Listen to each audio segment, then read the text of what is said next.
धारवाड जिल्ह्यात यादवाड नावाचं गाव आहे. त्या यादवाड गावात एक मारुतीचं मंदिर आहे आणि त्या मारुतीच्या मंदिरात सावित्रीबाई देसाईंनी कोरलेलं छत्रपती शिवाजी महाराजांचं हे दगडी शिल्प आहे. महाराजांच्या हयातीत महाराजांचं उभारलं गेलेलं हे पहिलं मंदिर आहे कर्नाटकमध्ये.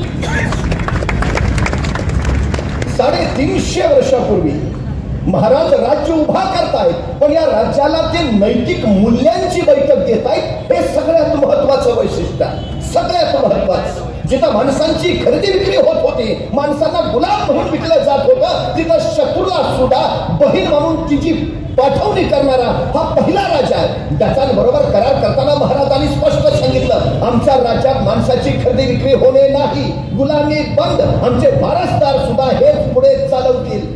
तत्कालीन काळात व्यापार केवढा मोठा चालायचा, प्रचंड आर्थिक नफा मिळवू शकत होते महाराज, पण नैतिक मूल्य महाराजांनी कायमच याला सर्वाधिक महत्व दिलं. हे महत्वाचं. इथं पुण्यात लाल महालावर जगातला पहिला सर्जिकल स्ट्राईक केला महाराजांनी. शाहिस्ता खानाची बोटे छाटली आणि वाऱ्यासारख्या आलेले महाराज तीरासारखे निघून गेले. काही वेळानंतर लाल महालातला गोंधळ संपला आणि शाहिस्ता खानाची बहीण धावत धावत शाहिस्ता खानाकडे आली. भाईजान, भाईजान, मेरी बेटी गायब है, मेरी बेटी गायब है भाईजान.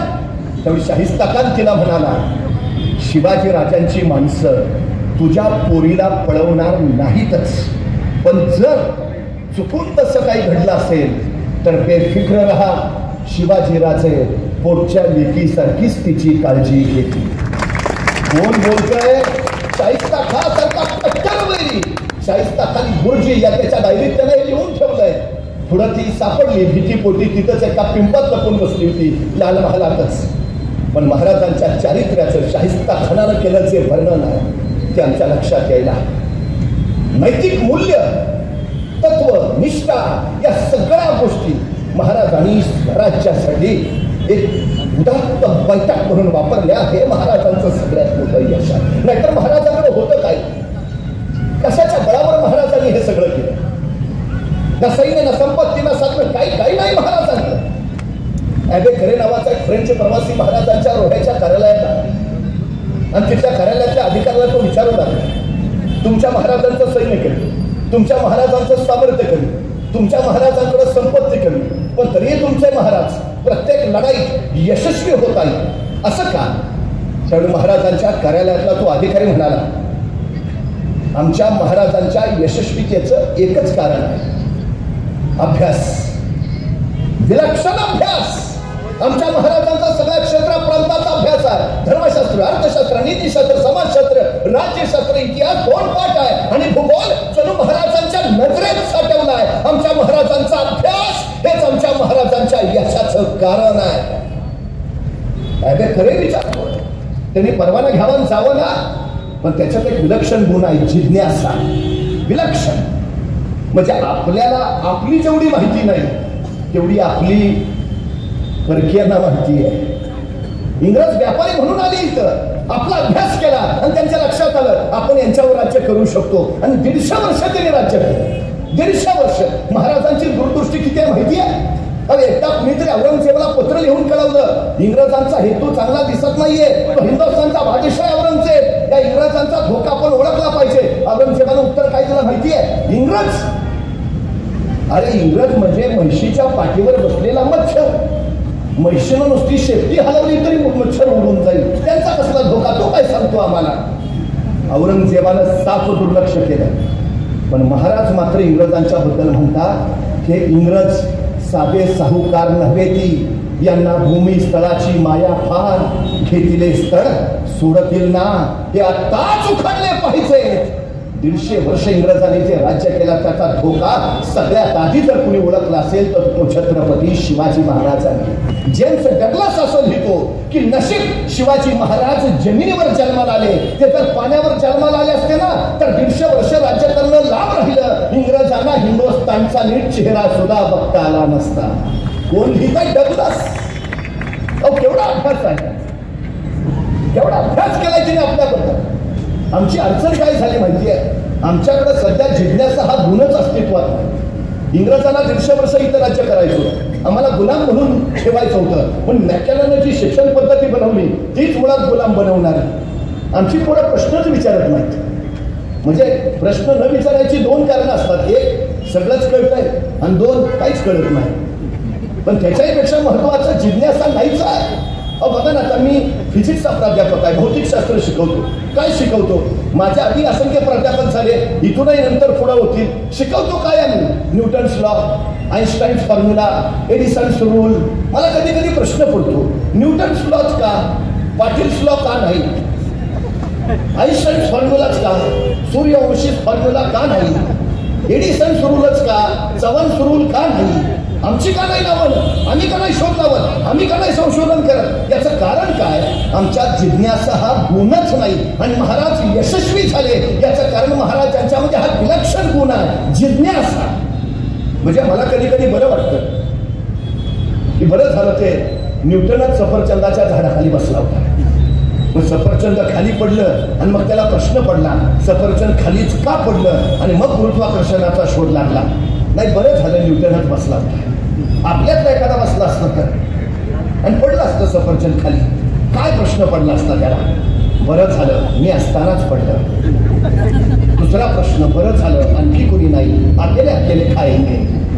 आणि जर एखाद्याला प्रश्न पडला सफरचंद खालीच का पडलं, आणि त्यानं विचारलं वडिलांना, बाबा सफरचंद खाली का पडलं? बाबा म्हणणार, खा ना मुकाट्यानं, का डोक्याला काप देतो? हाय ते व्याप कमी आहेत का? संपला आमचा न्यूटन सफरचंदाच्या झाडाखालीच. का घडतं राज्य, का उभारतं स्वराज्य, याच्या मुळाशी जी आहे ना ती हे जिज्ञासा. सगळ्यात महत्वाची गोष्ट हा ॲबेकरे रोह्याच्या कर्ल्यातल्या महाराजांच्या अधिकाऱ्याला विचारतोय, तुमचा महाराज हे सगळंच हे करतायत कशासाठी? तुमच्या महाराजांचं स्वप्न काय, तुमच्या महाराजांचं ध्येय काय, तुमच्या महाराजांची महत्वाकांक्षा काय? आणि रोह्याच्या कर्ल्यातला महाराजांचा अधिकारी सांगतोय, आमच्या महाराजांचं ध्येय, आमच्या महाराजांचं स्वप्न, आमच्या महाराजांची महत्वाकांक्षा अहद तंजावर ते तहद देशावर, सिंधू नदीपासून बंगालचा उपसागर अखंड स्वराज्य निर्माण करायचं आणि या स्वराज्यावर भगवा डौलानं फडकावर ठेवायचा. हे आमच्या राजांचं ध्येय. अहो काय ध्येय आहे? अहद तंजावर ते तहद देशावर, सिंधू नदीपासून बंगालचा उपसागर अखंड स्वराज्य निर्माण करायचं आणि त्यावर भगवा डौलानं फडकावर ठेवायचं. काय ध्येय आहे? हा पाठलाग आहे ना, तो त्या ध्येयाचा आहे. महाराजांचं संपूर्ण चरित्र आणि महाराजांच्या पश्चातही या मातीतला प्रत्येक जण जो झुंजत राहिला ना, तो त्या ध्येयपूर्तीसाठी लढत राहिला. सुरुवात तशी आहे. काय आहे महाराजांकडे? इथं पुण्यात आले त्यावेळी अहो रायारामानं पहार रोवून ठेवली आहे, तुटकीवान फुटके कवडे अडकवली आहे आणि सांगितलं इथल्या रयतेला इथं वस्ती करणं अशुभ, वस्ती केली तर निर्वंश होईल. माणसं आहेत कुठं?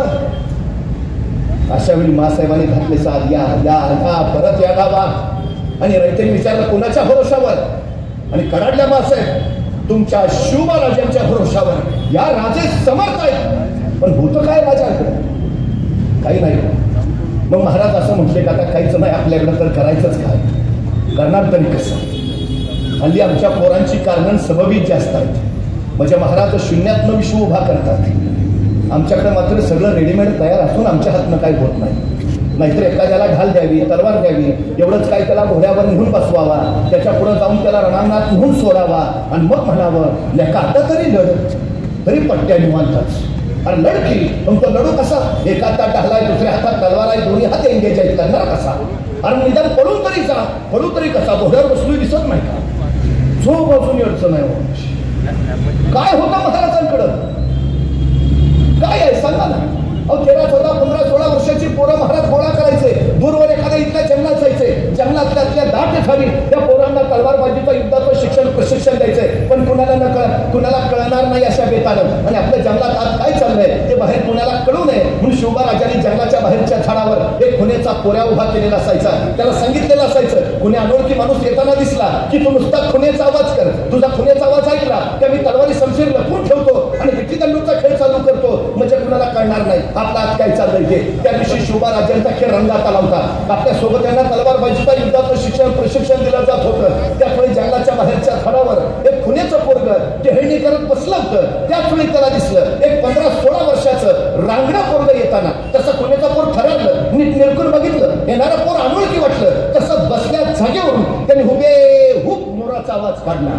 मोराचा आवाज म्हणजे खून. शिवबाराजांना कळवायची, कुणी अनोळखी येतंय सावध राहा. शिवबाराजांनी मोराचा आवाज ऐकला, आपल्या सोबत्यांना सांगितलं, अरे तलवारी शमशेर लपवून ठेवा, विटीदांडूचा खेळ चालू करा, कुणी अनोळखी येतंय. मोरांनी तलवारी लपवल्या, विटीदांडूचा खेळ चालू झाला. तोपर्यंत जंगलाच्या बाहेरच्या झाडावरचं ते खुनेचं पोरगं टप्पदी शिखाली पडलं होतं. 15-16 वर्षाच्या त्या रांगड्या पोरापुढे उभा राहिलं होतं आणि त्याला दमात घेऊन विचारत होतं, कोण रे तू? आणि ते 15-16 वर्षाचं रांगडं पोरगं सांगत होतं, रामोशाचा बहिर्जीची. काय काम काढलं सर? काही नाही जी, राजांना भेटायचं होतं. का र? बोलू की राजांना मग सांगतो. ते खुण्याचं पोर म्हणलं, तू काम हाताच, मी राजासने सांगाव देऊन येतो. खुण्याचं पोर गाद केलं, राजांना सांगू लागलं, राज कुणी रामोशाचा बहिर्जी आलायची. राजा म्हणले, ते पाठवून बहिर्जी आत आला, राजांपुढे उभा राहिला. राजाने विचारलं, काय काम काढलंस रे? तसा बहिर्जी म्हणाला, राज आम्हाला मी तुमच्या खेळात घ्या की सामील करून. राजाने विचारलं, काय येतं तुला? सगळं येतं.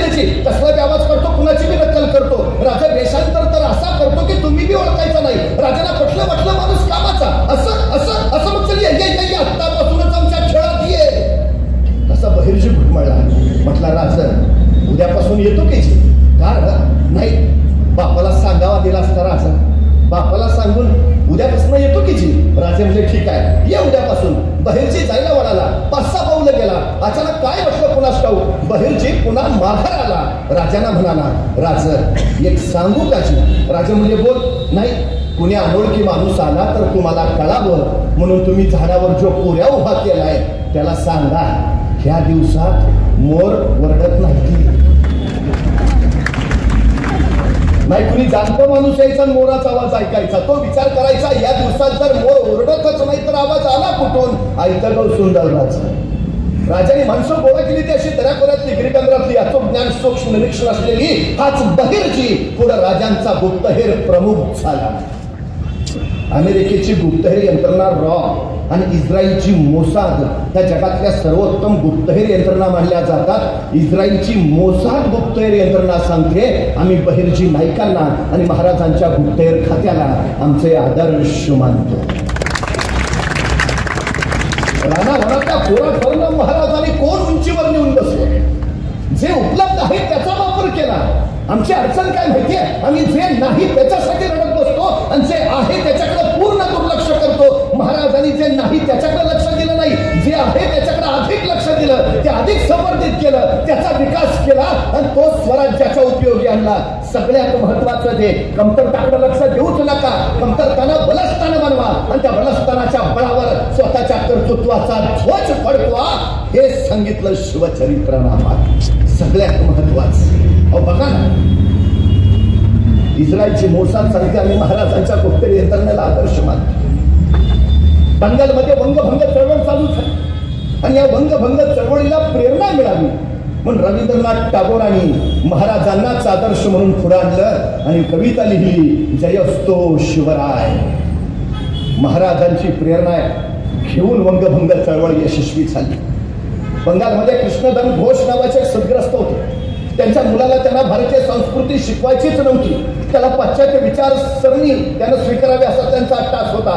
लहानपणापासून त्यांनी त्याला लंडनला ठेवलं. तो तरुण होऊन परत आला, देशाच्या स्वातंत्र्य युद्धामध्ये उतरला. पुढे तोच अरविंद घोष योगी अरविंद म्हणून अध्यात्मात आला आणि या योगी अरविंदांनी बाजीप्रभूंच्या पावनखिंडीवर एक कविता लिहिली. हे योगी अरविंद लिहितात, ही महाराजांना वाचवणारी लढाई नव्हती, तर ही भारतीय संस्कृतीचं रक्षण करणारी लढाई होती.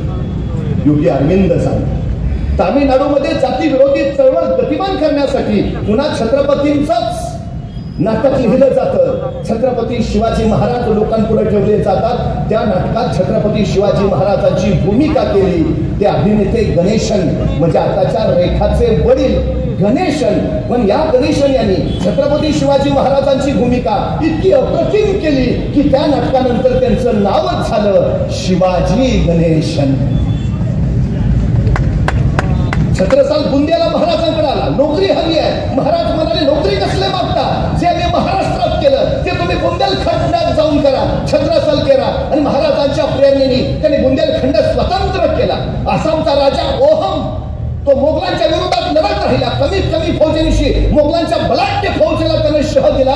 दासोहम सांगतो, आम्ही छत्रपती शिवाजी महाराजांच्या मार्गदर्शनाखाली यश मिळवलं. व्हिएतनाम सारखं एवढंसं टिचबर राज्य गेली 36 वर्ष झाली अमेरिकेशी झुंज घेत आहे. या व्हिएतनामचा राष्ट्राध्यक्ष हू ची मिन्ह सांगतो, आम्ही अमेरिकेला विजय मिळवला याचं कारण फक्त छत्रपती शिवाजी महाराज. व्हिएतनामचे परराष्ट्र मंत्री भारतात येतात आणि दिल्लीत आल्यावर ते पहिला प्रश्न विचारतात, इथं रायगड कुठं आहे? मला रायगडला जायचं आहे. व्हिएतनामचे परराष्ट्र मंत्री, मला रायगडला जाऊन तिथली माती माझ्या मस्तकाला लावायची आहे. सगळं जग शिवाजी महाराजांना आदर्श मानतं. सगळं जग. शून्यात्म सुरुवात आहे. 1645 ला महाराजांनी राजगड घेतला. देव बसाव होता काय महाराजांकडं? मग महाराज असं म्हटले का, आता घ्यायचा राजगड तर बांधला पाहिजे, बांधायचा तर फंड्स पाहिजे, आहेत कुठं आपल्याकडं, मग घ्या कशाला, बघू ना नंतर फंड्स वगैरे आले आहेत. नाही, महाराज म्हटले नाही, पुढचं पुढं बघू, घेऊन तर ठेवू. 1645 ला महाराजांनी राजगड घेतला. 1646 ला महाराजांनी तोरणा जिंकला आणि तोरण्याचं काम चालू असताना महाराजांना तोरण्यावर सोन्याच्या मोहरांनी भरलेले 7 हंडे सापडले आणि त्या संपत्तीतनं महाराजांनी राजगड बांधून पूर्ण केला. महाराज सांगताय, तुम्ही सुरुवात करा, जगदंबा आशीर्वाद घेऊन तुमच्या पाठीशी उभा असते. आमच्या पिढीला हे सांगायला हवं. मावळतीच्या वेळी सायंकाळी डोंगराच्या पायथ्याला एक सदग्रस्त उभा होता. मी तिथूनच निघालो होतो. त्याला विचारलं, का थांबलाय? तो म्हणला, नाही, डोंगरावर जायचंय. म्हटलं, जा ना मग. नाही, अंधार आहे ना. मग मी माझ्या हातातला कंदील त्याला दिला. म्हटलं, जा आता. मी घरी निघून आलो. दुसऱ्या दिवशी पहाटे 5 वाजता मी त्या डोंगराच्या पायथ्याला पोहोचलो. सदग्रस्त तिथंच उभा. म्हटलं, अरे वा, जाऊन आला वाटतं. म्हटला, नाही, गेलोच नाही. म्हटलं, का? अंधार आहे ना. अरे म्हटलं, कंदील दिला होता ना. नाही, दिला होता ना, पण त्याचा उजेड फक्त माझ्या पायापुरताच पडतोय, मला किती लांब जायचं आहे. अरे भल्या माणसा, तू चालायला सुरुवात कर, उजेड आपोआप तुझ्या बरोबर येत राहील. सुरुवात करा, बस. शिवचरित्र ते सांगतं, सुरुवात करा. काय आहे बघूच नका, काय निर्माण करणार आहात त्याच्यावर लक्ष द्या. सगळ्यात महत्वाची गोष्ट, 1670 ला मोगल मराठा संघर्ष प्रचंड वाटला. मोगलांची फौज 5 लाख आणि महाराजांची 20,000. मग काय महाराज असं म्हटले, त्यांची 5 लाख आपली 20,000, कसं काय जमणार? त्यापेक्षा आपली 1,00,000-2 लाख करू आणि मग करू लढाई. थांबूया तोपर्यंत. नाही, 20,000 ना 20,020 सुरुवात तर करू. केली सुरुवात महाराजांनी. 1670 सालीच महाराजांनी प्रबळगड जिंकला आणि प्रबळगडाची पाहणी करायला महाराज पालखीत बसून प्रबळगडावर निघाले. पालखीत बसलेल्या महाराजांच्या शेल्याचं एक टोक पालखीच्या बाहेर लोंबकळत होतं. प्रबळगडाच्या एका मार्गावरनं जाताना महाराजांच्या शेल्याचं लोंबकळणारं ते टोक तिथल्या बोरीच्या झाडाच्या फांदीच्या काट्यात अडकलं आणि महाराजांना ताण बसला. तसे महाराज म्हणाले, पालखी थांबवा. पालखी थांबली आणि महाराज सोबत्यांना म्हणाले, हे बोरीचे झाड आम्हाला पुढे जाण्यापासून अडवते आहे. हे बोरीचे झाड आमच्या पुढे जाण्यावर आक्षेप घेते आहे. हे बोरीचे झाड आम्हाला काहीतरी सांगू पाहते आहे. इथे काहीतरी आहे. खाना खाना खाना. माणसं कामाला लागली. त्या बोरीच्या झाडाजवळ खाण्याला सुरुवात झाली. 5-6 फूट खाली गेले. तकडे हिंद सापडली. उकरली. 27 घागरी आणि 4 कढया एवढं सोनं महाराजांना तिथे सापडलं. आणि त्या संपत्तीच्या बळावर महाराजांनी मोगलांच्या विरोधाचा संघर्ष अधिक तीव्र केला. महाराजांना आणखी आमच्या साताऱ्याच्या वासोट्यावर असाच लाभ झाला. महाराज सांगताय, तुम्ही सुरुवात करावं. सगळी सृष्टी तुमच्या पाठीशी उभा राहते. सगळी सृष्टी. शून्यात विष उभा करत महाराज पुढे गेले. स्वराज्य उभा राहिलं. पण त्याच वेळी महाराजांनी लक्षात घेतलं, या मातीमध्ये राज्य नव्हते असं नाही. विजयनगरचं हिंदू साम्राज्य होतं, देवगिरीचं राज्य होतं, पण उद्ध्वस्त झालं. आपलंही स्वराज्य कदाचित उद्या नाही. हे स्वराज्य चिरंतन राहिलं पाहिजे. पण महाराजांनी पहिला विचार केला, स्वराज्याला धोका कुठून? महाराष्ट्राला धोका कुठून? आणि महाराजांच्या लक्षात आलं, महाराष्ट्राला धोका जमिनीवरनं नाही, महाराष्ट्राला धोका समुद्रावर नाही. परवा मुंबईवर 26/11चा दहशतवादी हल्ला झाला आणि मग आम्हाला कळालं, महाराज म्हणत होते ते खरं होतं. महाराष्ट्राला धोका समुद्रावरून. आणि म्हणूनच सम्राट चंद्रगुप्तानंतर हिंदुस्थानात स्वतःचं आरमार उभा करणारे पहिले राजे म्हणून आम्हाला महाराजांचंच नाव घ्यावं लागतं. हे सगळ्यात महत्वाचं. कधी भारतीय नौदलात गेला तर नौदलाच्या प्रवेशद्वारावरच लिहिलंय, भारतीय आरमाराचे जनक छत्रपती शिवाजी महाराज. पण आता आरमार उभा करायचं तर जहाजं हवी, तोफा हव्या, दारुगोळा हवा. महाराज इंग्रजांकडनं तोफा जहाजं घ्यायची, पोर्तुगीजांकडनं तोफा, डचांकडनं दारूगोळा, आणि ते देतही होते. पण एके दिवशी महाराजांनी विचार केला, इंग्रज आज जहाजं देत आहेत, पोर्तुगीज आज तोफा देत आहेत, डच आज दारूगोळा देत आहेत, पण उद्या हे देणं यांनी बंदच केलं तर? आणि महाराजांच्या लक्षात आलं, जी माणसं दुसऱ्याच्या खांद्यावर उभा असतात ती केव्हाही ढासळतात, जी माणसं स्वतःच्या पायावर उभा असतात त्यांना कोसळण्याचा धोका नसतो. स्वराज्य स्वतःच्या पायावर उभं राहिलं पाहिजे. म्हणूनच महाराजांनी रत्नागिरी जिल्ह्यातल्या विजयदुर्गला जहाज बांधायचा कारखाना काढला. मुंबई जवळच्या पुलाद्याला आरमाराची गोदी काढली. मुंबईतल्या कल्याणला आरमाराची गोदी उभारली. पुणे जिल्ह्यातल्या मावळ भागात आशिया खंडातला सगळ्यात मोठा तोफा ओतायचा कारखाना काढला. उद्योगशीलता आणि उद्यमशीलता हे महाराजांनी महाराष्ट्राला दिलेले 2 अलौकिक गुण आहेत. जे स्वराज्याला लागतं ते स्वराज्यातच तयार होईल. स्वराज्याच्या बनावटीची जहाजं दर्यात तरंगू लागली.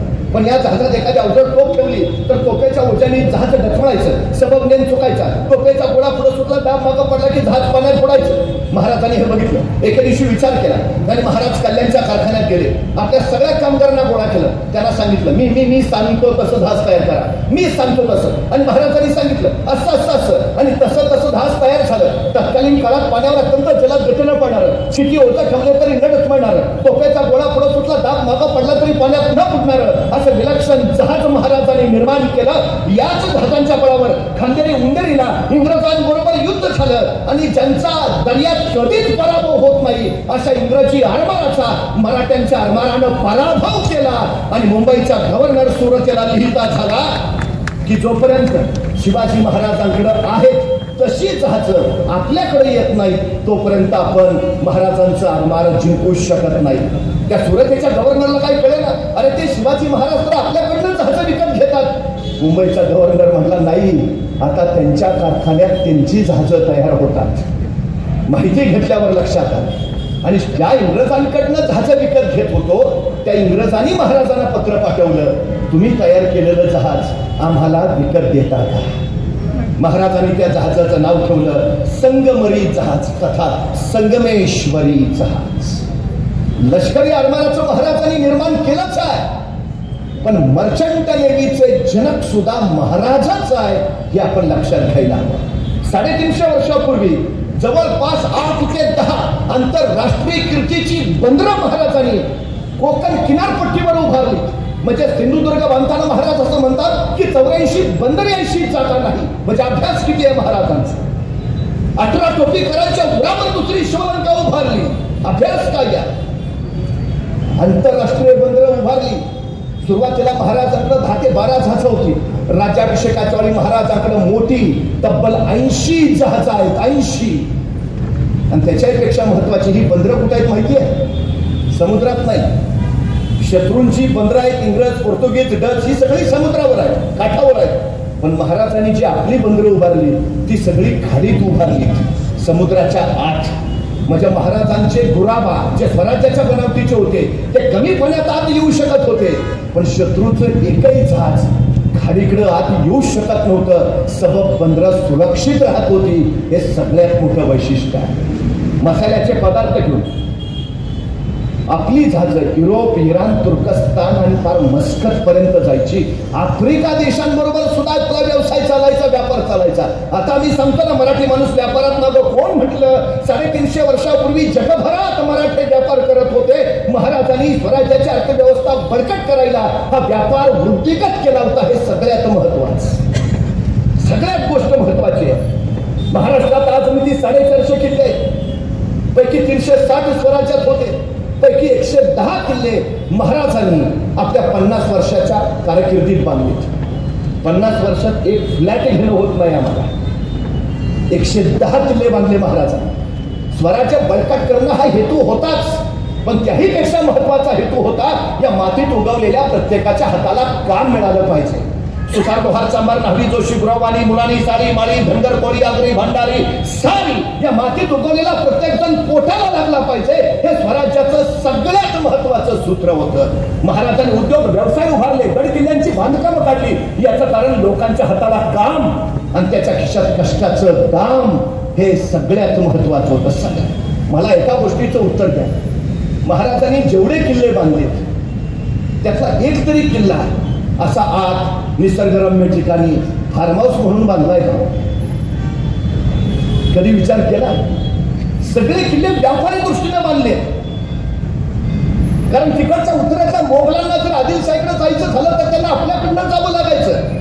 कुतुबशाहीला जायचं झालं आपल्यातूनच. बिजापूरच्या आदिलशाहीला कुठे इकडे उतरायचं आपल्याच प्रांतातून. महाराजांनी त्याचाच वापर केला आणि जागोजागी जकातीची ठाणी उभारली. ही जकातीची ठाणी म्हणजेच महाराजांचे गडकोट ते मार्गावर आहेत, राज्य महामार्गावरच आहेत. ते स्वराज्याची अर्थव्यवस्था बळकट करण्याचा सगळ्यात मोठा विषय महाराजांनी या गडकोटाच्या माध्यमाने घेतलाय. सगळ्यात मोठा, सगळ्या दृष्टीने महाराजांनी स्वराज्याची अर्थव्यवस्था गतिमान केली. म्हणजे इथल्या शेतकऱ्यांनाच महाराजांनी सैनिक बनवलं. अर्धवेळ शेती करावी आणि अर्धवेळी मुलुकगिरी करावी असा इथला माणूस या मातीतला, ज्याच्या बळावर महाराजांनी हे राज्य उभा केलं. महाराजांचा राज्याभिषेक झाला. या म्लेंच पादशाहीमध्ये एक मराठा एवढा छत्रपती झाला. ही गोष्ट काही साधी झाली नाही असं बखरकरांनी त्याचं वर्णनही केलं. लाखो वर्षातनं महाराष्ट्रातली ही पहिली घटना घडली. 750 वर्षाचं स्वातंत्र्य हटलं आणि रायगडाच्या माथ्यावर स्वातंत्र्याचं सूर्य तेज प्रकटलं. राजे छत्रपती झाले. पण महाराजांचा हा राज्याभिषेक होऊ नये यासाठी औरंगजेब जंग पछाडत होता. महाराजांचा राज्याभिषेक उद्ध्वस्त करायची जबाबदारी त्यांनी इथंच श्रीगोंद्याच्या शेजारी भीमेच्या काठावर बहादूरगड नावाचा एक किल्ला आहे. त्या बहादूरगडावर त्याचा दूध भाऊ होता, ज्याचं नाव होतं खान जहान बहादूर खान कोकलताश हेबत जान. त्याच्यावर सोपवली. आता कसं नाव जोरदार आहे ना, खान जहान बहादूर खान कोकलताश हेबत जान. आता काय काय लोक विचारतात त्याची बायको कसं नाव घेत असेल. आता आपल्याला काय करायचं, पण नाव जोरात आहे. खान जहान बहादूर खान कोकलताश हेबत जान. त्याच्यावर जबाबदारी होती महाराजांचा राज्याभिषेक उद्ध्वस्त करायची. पण तरी महाराजांचा राज्याभिषेक झाला आणि औरंगजेब भयान संतापला. त्यांनी खरमरीत पत्र लिहिलं या बहादूर खानाला, तू करतोस काय? राज्याभिषेक झाला. या बहादूर खानानं औरंगजेबाला उत्तर पाठवलं, हुजूर उत्तरेकडून आम्ही प्रचंड प्रयत्न केले, पण बहुतेक त्या खुदाचीच इच्छा होती शिवराय छत्रपती व्हावे. अलौकिक उत्तर आहे. तो म्हणतो मी उत्तरेकडनं प्रचंड प्रयत्न केले, पण बहुतेक परमेश्वराचीच इच्छा होती महाराज छत्रपती व्हावे. आता या उत्तरानं औरंगजेब आणखी संतापला, भयानक संतापला. बहादूर खान तसा चपापला, म्हटला आता काही खरं नाही. औरंगजेबाचा रागच भयानक. काही करून आपल्यावरचा औरंगजेबाचा राग गेला पाहिजे. तो जावा त्याच्यासाठी त्याच्या खटपटी चालू झाल्या. त्याला औरंगजेबाचं दुखणं माहिती आहे, त्याला माहिती आहे टेबला खालून दिलं म्हणजे टेबलावरनं काम होतं. पैसा म्हटलं की औरंगजेब पागळायचा. आपल्यावरचा राग जावा यासाठी या बहादूर खानानं लगेच औरंगजेबाला पत्र लिहिलं, हुजूर जे व्हायचं ते झालं, पण इथं बहादूरगडावर मी 1 कोटी नगद गोळा करून ठेवले आणि 200 दक्षिणी घोडी, बस एवढा पावसाळा संपू द्या. हे 1 कोटी रुपये आणि 200 घोडी मी लगेच आग्र्याला पाठवतो. औरंगजेबानं पत्र वाचलं, 1 कोटी नगद भले पटे शाबास, दे दे दे लवकर लवकर लवकर पाठवून दे. आणि ते 200 घोडी ते पण पाठवा आणि हिथनं पुढे जरा नीट राहा. रागच गेला औरंगजेबाचा 1 कोटी म्हटल्यावर. पण बहादूरगडावर 1 कोटी नगद आहे ही बातमी जेवढ्या वेगात आग्र्याला औरंगजेबाला कळाली, त्याच्या दुप्पट वेगात ती रायगडावर महाराजांना समजली की बहादूरगडावर 1 कोटी नगद आहेत. महाराज म्हटले बरं झालं, नाहीतर राज्याभिषेकाला खर्च झालाच होता. महाराजांचं सगळ्यात मोठं वैशिष्ट्य सांगतो, रयतेकडून कर वसूल करून महाराजांनी कधीच कुठला किल्ला नाही बांधला. रयतेकडून कर वसूल करून महाराजांनी कधीच कुठला युद्ध नाही केलं, अजिबात नाही. महाराजांनी जेवढे किल्ले बांधले शत्रूकडनं पैसे घेऊन बांधले. सुरतेचा छापा टाकला, 1 कोटी नगद मिळवले आणि त्या 1 कोटी रुपयात त्यांनी दुसरी शिवलंका म्हणजे सिंधुदुर्ग किल्ला बांधला. त्याचं नाव महाराज स्पष्ट लिहितात. सुरत का छापा मारला? हा शाहिस्ता खान 3 वर्ष इथं पुण्यात डेरेदाखल होता. माझ्या मुलकाची खराबी केली, माझं जे नुकसान केलं त्याची भरपाई मागायला मी सुरतमध्ये आलोय. ही लूट नाही, ही नुकसान भरपाई आहे. आम्हाला बादशाची दाढी जाळायची आहे. आणि जाळून आले दाढी औरंगजेबाची महाराज. त्या 1 महाराजांनी सिंधुदुर्ग बांधला. रयतेला अजिबात त्रास नाही, अजिबातच नाही. अहो 40 कर होते महाराजांच्या आधीच्या काळात, सगळे बंद केले, एकच कर चालू ठेवला, एकच. 5 भाग करायचे उत्पन्नाचे, 3 भाग शेतकऱ्याला, 2 भाग सरकारला, संपला विषय. दुष्काळ पडला, सारा माप, अडचण आली, कर्ज दिलं जात आहे, बियाणं, खता, बैलजोड्या, सगळ्या शेतकऱ्यांना. सगळ्यात महत्वाचं, जैसे होईल तैसे रयत सुखी होईल ऐसे पहावे, लोककल्याणकारी राज्य. अहो त्या काळात एवढी बिकट अवस्था, सुलतानी तर आहेच, पण आसमानी एवढी भयान कोसळली की जगण्यासाठी बापाची नजर पोराच्या मांसावर पडू लागली आणि भुके पोटी माणसाची नजर मेल्या जनावरावर जाऊ लागली. अशी भयान परिस्थिती. पण इतकी भयान परिस्थिती असताना सुद्धा छत्रपती शिवाजी महाराजांच्या काळात महाराष्ट्रातल्या एकाही शेतकऱ्यानं आत्महत्या केली नाही. हे शिवशाहीचं यश तुम्हाला मानावंच लागेल. हे सगळ्यात महत्वाचं वैशिष्ट्य. महाराजांना कळालं बहादूरगडावर 1 कोटी नगद आहेत. महाराज म्हटले बरं झालं, राज्याभिषेकाला खर्च झालाच होता आणि महाराजांनी बोलावलं. सरसेनापती हंबीरराव मोहिते, हंबीरराव येते झाले. जी महाराज, हंबीरराव बहादूरगडावर 1 कोटी नगद आहेत आणतो. काय संवाद आहे. महाराज म्हणतायत हंबीरराव बहादूरगडावर 1 कोटी नगद आहे आणतो. कारण देणं प्रकारच नाही.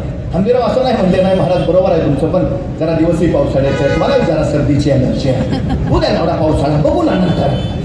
प्रकार नाही, प्रकारच नाही. शिवचरित्रात तुम्हाला कुणी कारण देतानाच भेटत नाही, अजिबातच नाही.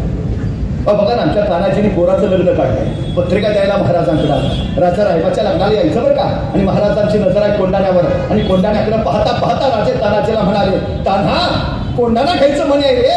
आणि सरते सुटले तानाजी, हातातल्या पत्रिका फेकल्या. राजा आधी लगेच कोंढाण्याचं मग रायबाचं, आणि पोराचं लग्न टाकून तानाजी कोंढाण्याचं लग्न करायला गेले. गेल्या गेल्या असे गेले की रायबाचं लग्न करायला परतच नाही आले. मला राऊंड राऊंड प्रश्न पडतो, काय दिला असेल महाराजांना?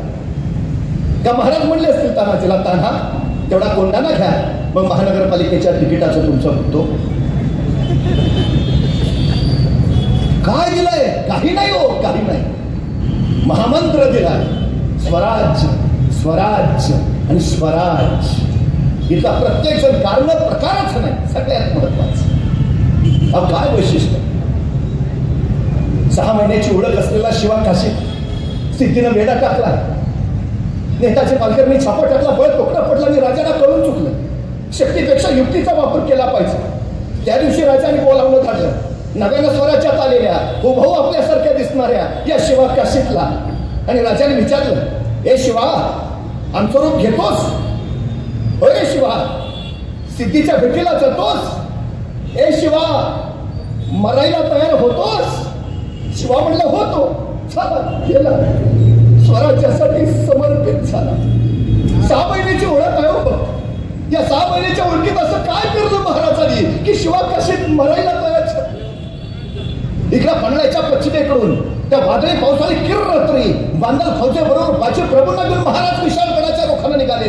21 तासाचा अखंड प्रवास केला. मसाईच्या पठारावर पोहोचले आणि त्याच वेळी बाजी प्रभूंना चाहू लागली. सिद्धीची फौज पाठला गौराय. बाजी प्रभू महाराजांना म्हणाले, राजा निम्मी लोक घेऊन आपण पुढे निघा. निम्या लोकांशी आम्ही ते झुंजितो, साहेबकारी मरितो.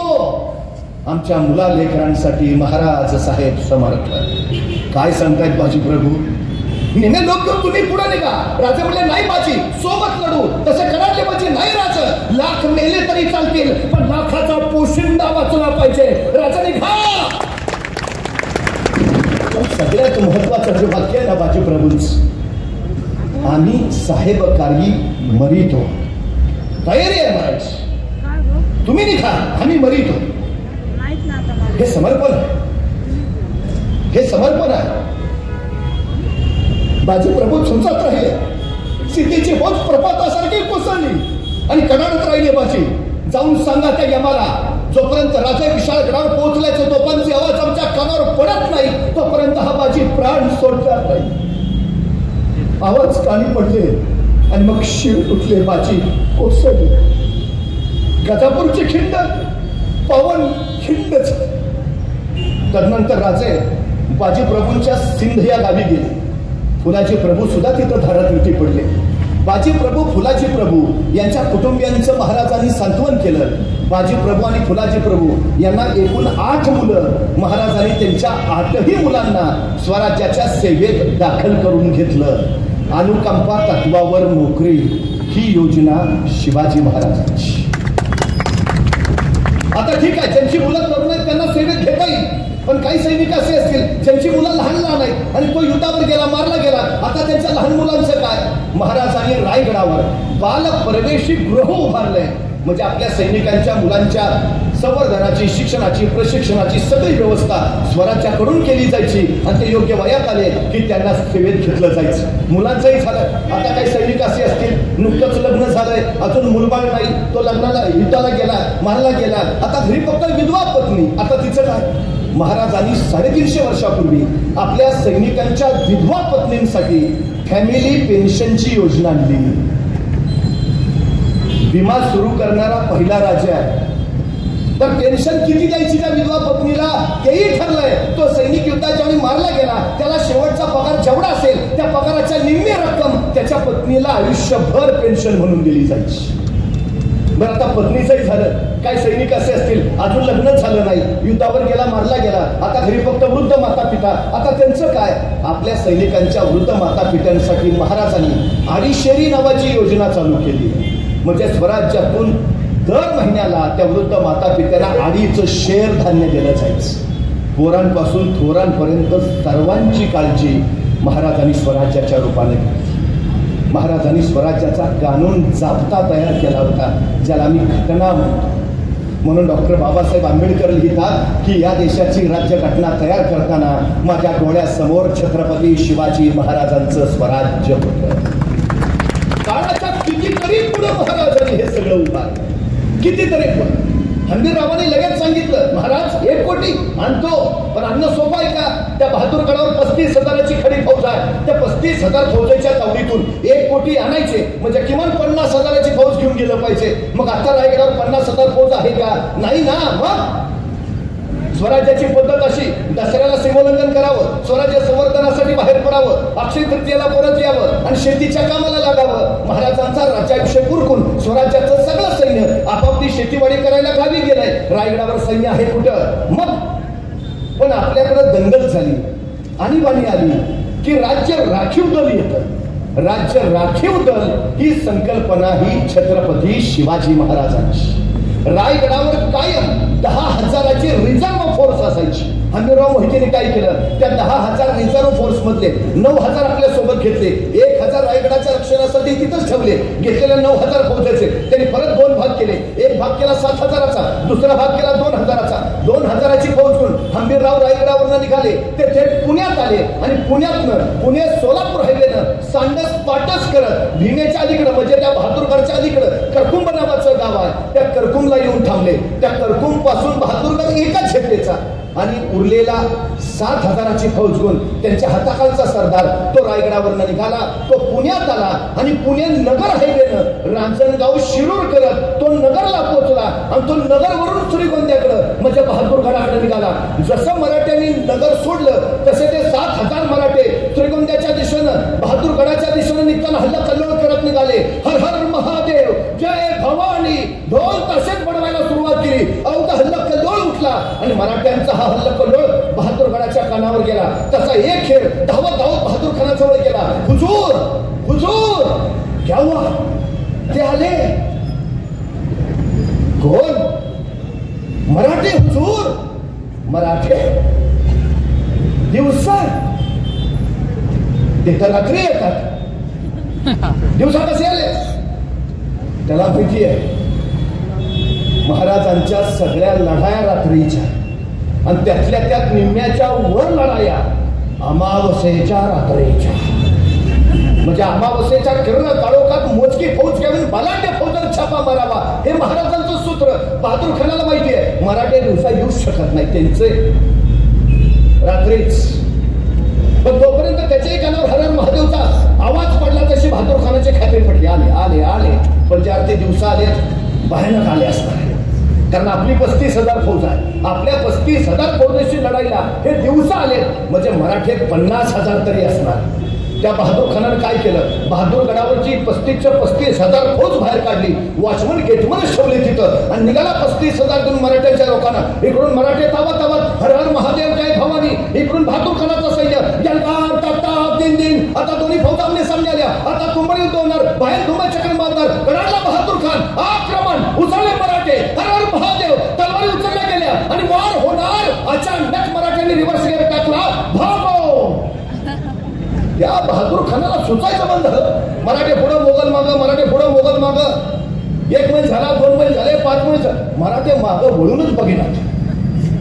तसा 5-6 मैलावर बहादूर खानाला रुजाव गए, भाग गए. मला वाटलं 50,000 असतील, हे 7,000 आहेत. आपले 35,000 फौज बघूनच पळून गेले. आता नाही यायचे परत, चलो वापस. त्यानं घेतला युटर्न, निघाला बहादूर गडाच्या दिशेनं. 2-5 मैलच गेला असेल, तेवढ्या त्याचा हेर मागणं ओरडला, हुजूर मराठे परत आले. आता मात्र बहादूर खान संतावर काय पद्धत आहे का, असे असते करावं लढाई. त्याला कळायचंच बंद झालं. पण आता आलेत मराठी म्हणल्यावर करतो काय, त्यानं फिरून सगळं सैन्य वळवलं, निघाला मराठ्यांच्या दिशेनं. तिकडून मराठे तावत आता घुसायचं आणि कापायचं. इकडून बहादूर खान संतापलेला, दोन्ही फौजा आमने सामने आल्या. गडाला बहादूर खान आक्रमण, उचलले मराठे, हर हर महादेव, तलवारी उचलल्या गेल्या आणि वार होणार. अचानक मराठ्यांनी परत रिव्हर्स गेअर टाकला, भागो. चाल मराठे पुढं मोगल मागं, मराठे पुढं मोगल मागं. 2 मैल 4 मैल 5 मैल 10 मैल, मराठे थांबायचं नावच घेणार. तसा बहादूर खान परत म्हणला, रुक जाओ गए. उगा हुलकावणी दाखवायला आलते, आता नाही यायचे परत, चलो वापस चलो. त्यांनी वळवलं सैन्य, निघाला बहादूर गडाच्या दिशेनं. 10-12 मैलच गेला असेल, तेवढ्या त्याचा मागचा हेर परत ओरडला, हुजूर मराठे परत आले. आता मात्र बहादूर खान वैतागला, आणि काही लपाछपी चालली आहे करावं काय असेल ते एकदाच लढायचं ना, असंच ते काय राव युद्ध आहे, त्याला कोरेच ना. पण आता मराठे आलेत म्हटल्यावर काय करतो, परत वळवलं सैन्य. पण आपल्या सैनिकांना सांगितलं, सावध राहा, सजग राहा, सैतान हे मराठे कुठेही गायब होतात, कुठूनही उगवतात. पोटात काही नसलं तरी पाठीचे कणे ताट ठेवतात, दुश्मन संपवतात आणि मदत परत करतात. सजग, आता घुसायचं आणि कापायचं, बस काय व्हायचं ते होऊ द्या. आता जातील तिथपर्यंत ताणायचं, बस त्याचं पक्क ठरलं. आता जातील तिथपर्यंत ताणायचं, नाहीतर हे मराठे दिवसभर खेळवत बसतील आपल्याला. त्याचं ठरलं, निघाला मराठ्यांच्या दिशेनं. आता मराठे सुद्धा संतापलेले, 2 वेळा हुलकावून निघली. आता घुसायचं आणि कापायचं. तावत संतापलेले मराठे पुढे आले. बहादूर खान याला आक्रमण, उसळे मराठे, हर हर महादेव, दोन्ही फौजा आमने सामने आल्या. आता तुंबडी युद्ध होणार, तलवारी उचलल्या गेल्या आणि वार होणार. मराठ्यांनी परत रिव्हर्स गेअर टाकला, भागो. पण बहादूर खानाचं आता पक्क ठरलं होतं, आता काय व्हायचं ते होते. आता जातील तिथपर्यंत ताणायचे, बस झालं. मराठे पुढं मोगल मागं, मराठे पुढं मोगल मागं. 5 मैल झाले, 10 मैल झाले, 15 मैल झाले, 20 मैल झाले. नगर आलं, बहादूर खान मागच. मराठ्यांनी नगर सोडलं, मराठे शिरूरच्या दिशेनं झेपावले. बहादूर खान मागच. बघता बघता मराठ्यांनी शिरूर गाठलं, बहादूर खान मागच. मराठ्यांनी शिरूर सोडलं, मराठे रांजणगावला पोहोचले. बहादूर खान शिरूरला पोहोचला. जसा बहादूर खान शिरूरला पोहोचला, त्याचा सरदार म्हणला, हुजूर गए मराठे, अब वापस लौट चलते, तू गप. काय व्हायचं ते होऊ दे, पण आता जातील तिथपर्यंत ताणायचे, बस. बहादूर खान ऐकायच्या मानसिकतेतच नव्हता. तोपर्यंत मराठ्यांनी रांजणगाव सोडलं. बहादूर खान मागत मराठे पुण्यात पोहोचले.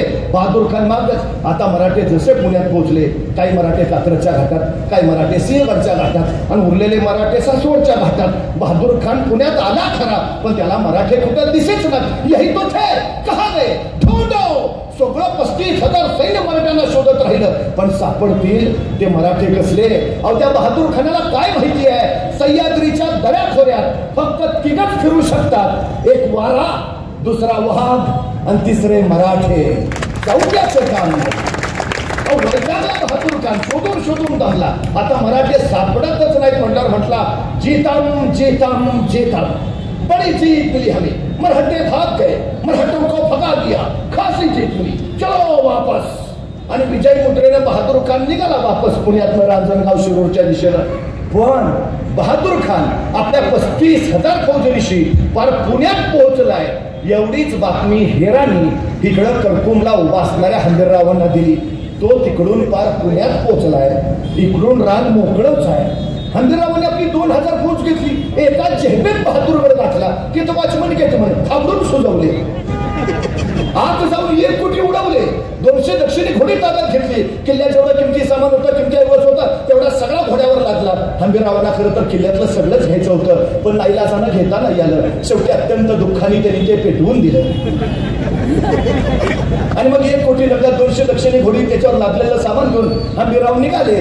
बहादूरगडावरनं परत श्रीगोंद्यावरनं भीमेचा काठ ओलांडून करकुमवरनं सांडस पाटस करत पुणे आणि पुण्यावरनं रायगड. इकडं जितम करत बहादूर खान पोचला होता नगरला. नगरवरनं निघाला होता बहादूरगडाच्या दिशेनं. जसा जसा बहादूरगड जवळ यायला लागला त्याला नुसता धूरच दिसायला लागला. त्याला काय कळेच ना. मग एक सुजलेला वाचलेला त्याच्या पुढ्यात आला. बहादूर खानानं त्याला विचारलं, ये क्या है? तो सुजलेला म्हटला, हुजूर सब ले गए. कौन? मरहट्टे हुजूर. मरहट्टे? तो हम किनके पीछे थे? मरहट्टों के हुजूर. तो इधर कौन आया था? मरहट्टे हुजूर. ऐसे कैसे हो सकता है? ऐसे हुआ हुजूर. आणि मग त्याला कळलं मराठ्यांनी असं फसवलं. म्हणजे 7000 मराठ्यांनी आपल्याला इकडून इकडं पळवून नेलं आणि 2000 मराठ्यांनी इकडं काम तमाम केलं. या खुदा कैसे है ये मरहट्टे. बरं मला सांगा, या सगळ्या प्रक्रियेत प्रत्यक्ष लढाई झाली का? नाही. आपली काय हानी झाली का? बरं काय नुकसान झालंय का? आणि फायदा 1 कोटी. 1 कोटी मिळाले. आता पार्टी.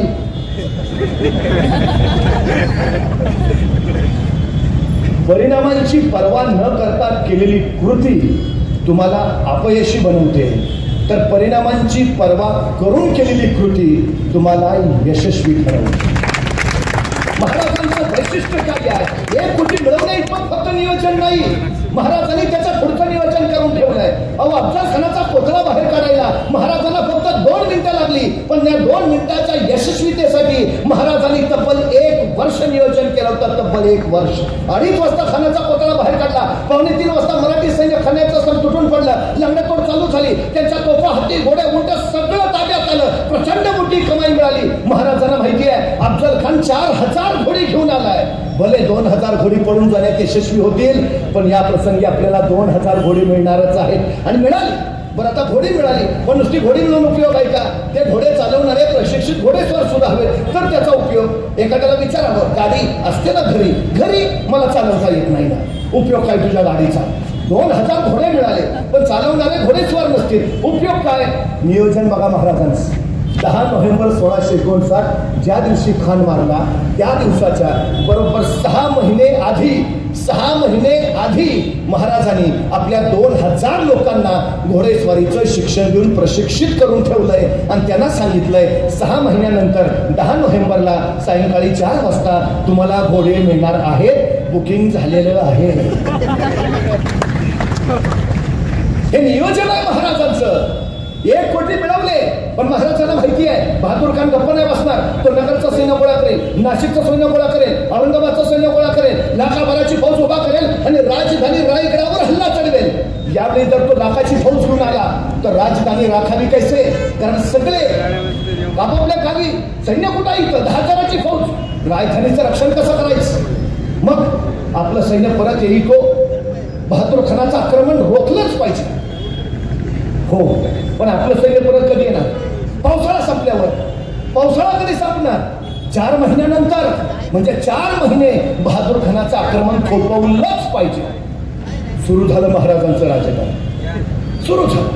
आणि महाराजांनी आपले वकील काझी हैदर त्यांना पाठवलं बहादूरगडावर बहादूर खानाची भेट घ्यायला.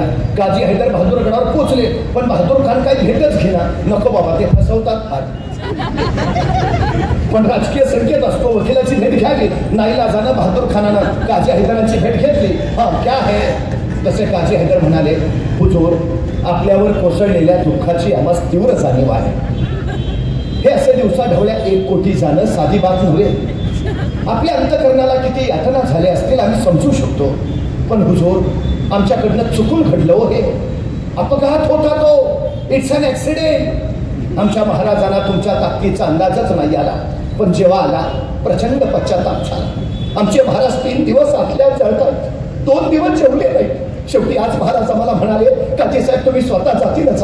बहादूर खान साहेबांना सांगा आम्ही विनाअट विनाशक तुम्हाला 10 किल्ले द्यायला तयार आहे. संभाजी राजांना तुमच्याकडे पाठवायला तयार आहे आणि तुम्ही सांगाल त्यावेळी दस्तूरकुतुब महाराज तुमच्या सहकार्यासाठी यायला तयार आहे. एवढं ऐकलं तसं बहादूर खान ताडकन उठला.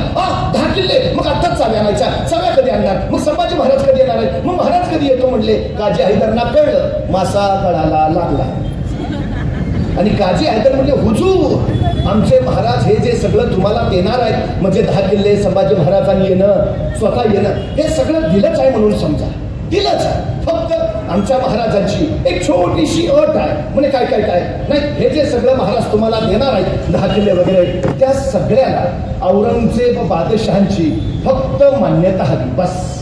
एकदा औरंगजेबाच्या मान्यतेचे शिक्क्याचे कागद आले आमच्या महाराजांनी हे सगळे तुम्हाला दिले. बहादूर खानला एवढंच ना फक्त औरंगजेबाच्या मान्यतेचे शिक्क्याचे कागदच पाहिजेत ना. दिले दिले दिले. त्याच्या काही डोक्यातच नाही आले. पण तो काय हाताचा काळ आहे का हो? काय पाहिजे? औरंगजेबाच्या मान्यतेचे शिक्क्याचे कागद की बहादूर खानाला लगेच औरंगजेबाचा मोबाईल फिरवलाय. लावला फोन औरंगजेबाला. हा लंपना आलेत वकील महाराजांचे. हो नाही 10 किल्ले देतो म्हणतायत. हा नाही विनाट हा नाही संभाजी महाराजांनाही पाठवतायत. हो नाही महाराज स्वतः येतो म्हणले. हो नाही फक्त तुमची मान्यता आली. हा नाही शिक्क्याचे कागद पाठवले तरी चालेल. हा पाठवताय. ईमेल व्हॉट्सअपला द्या पाठवून. नाही हो एवढा वेगवान काळ. मग काय करायला लागेल? काय हवंय? शिक्क्याचे कागद. तो निरोप घेऊन सांगणी स्वार इथून आले आमच्याकडं. कोण? ते काजी हैदर. का? ते तुम्ही नाही का आमची एक कोटी पळवली? कधी? अहो तुमचे हंबीरराव आलते. कुठं? अहो तुमचे हंबीरराव आले त्यांनी एक कोटी पळवले. मग तुमचे काजी हैदर आले ते म्हणजे 10 किल्ले देतो संभाजी महाराजांना पाठवतो. ताडकन उठले महाराज. तुमच्या त्या बहादूर खानानं तलवारीचा असा कुठला ते दिमाग दाखवला की आमचा पुत्र धरावा तुम्हाकडं. तुरंत चालते व्हा नाहीतर अपमान पवाल. मान खाली घालून गेले हो वकील. तिकडं बहादूर खान वाटच बघत होता. जसे वकील आले त्यांनी विचारलं क्या हुआ? वकील म्हटले गुन्हा फसवलो. विचार आता करतो काय? सगळं कळवलंय वा औरंगजेबाला. तुम्हाला माहिती आहे आपल्याकडे एक म्हण आहे पेडगावचा शहाणा. माहिती आहे ना पेडगावचा शहाणा. हा बहादूरगड पेडगावला आणि पेडगावचा शहाणा म्हणजे हा बहादूर खान. त्याच्यावर म्हणाली पेडगावचा शहाणा. महाराजांनी कित्येक वेळा फसवला. त्याला प्रश्न पडला तर औरंगजेबाला काय कळवू? शिक्क्याचे कागद आलेत औरंगजेबाचे. कुठे 10 किल्ले? बिचारा बहादूर खान जे घडलं ते सगळं औरंगजेबाला कळवलं आणि पत्राच्या शेवटी लिहिलं हुजूर त्या शिवाजी राजांनी आम्हाला पुन्हा फसवलं हो. त्याच्या या पत्राला औरंगजेबाला जे उत्तर दिलंय ते आमच्या पोरांच्या पाठ्यपुस्तकात आम्ही छापायला पाहिजे. औरंगजेब लिहितो तुम्ही माझे सरदार इथून प्रचंड पचने घेऊन जाता. अपाट खजिना नेता. बलाढ्य फौजा घेऊन जाता. तिथं त्या सह्याद्रीच्या दऱ्याखोऱ्यात त्या शिवाजी राजांबरोबर लुटूपुटूच्या लढाया खेळता आणि नंतर मला कळवता त्या शिवाजी राजाने आम्हाला फसवलं. अरे ते शिवाजी राजे तुम्हाला फसवतात तरी कसे आणि तुम्ही फसता तरी कसे? औरंगजेबाच्या याही पत्राला बहादूर खानानं उत्तर पाठवलं. तो म्हटला हुजूर आपण मला विचारलं ते शिवाजी महाराज आम्हाला कसे फसवतात आणि आम्ही कसे फसतो. हुजूर ते शिवाजी महाराज आग्र्यात सुद्धा आले होते. तुम्हाला कसं फसवलं? आम्हालाही तसंच फसवलं. त्याच्यावर मात्र काही बोलायचं औरंगजेबाचं धाडच झालं नाही. औरंगजेब महाराज जोपर्यंत हयात होते तोपर्यंत चुकून इकडे फिरकला नाही. इतकी दहशत होती त्याच्या उरात महाराजांबद्दल. इतकी दहशत भयानक. धाडसच नाही झालं त्याचं अजिबातच नाही. संभाजी महाराजांच्या वेळी हा औरंगजेब आला. एक गड 1 वर्ष झुंजेल असं सांगणारे महाराज. संभाजी महाराजांनी रामसेस नावाचा एकच गड 5.5 वर्ष लढवला आणि कडाडत राहिले संभाजी महाराज. अरे जर एक गड 5.5 वर्ष तर 360 गड घ्यायला वर्ष लागतील. दख्खन घ्यायला लावता औरंगजेब. दख्खन सोडा, एक खण त्याला घेता आला नाही. स्वराज्य राहू द्या, स्वतःला गाडण्यापुरती 3.5 हात जमीन घेऊन तो अखेर इथंच शांत झाला.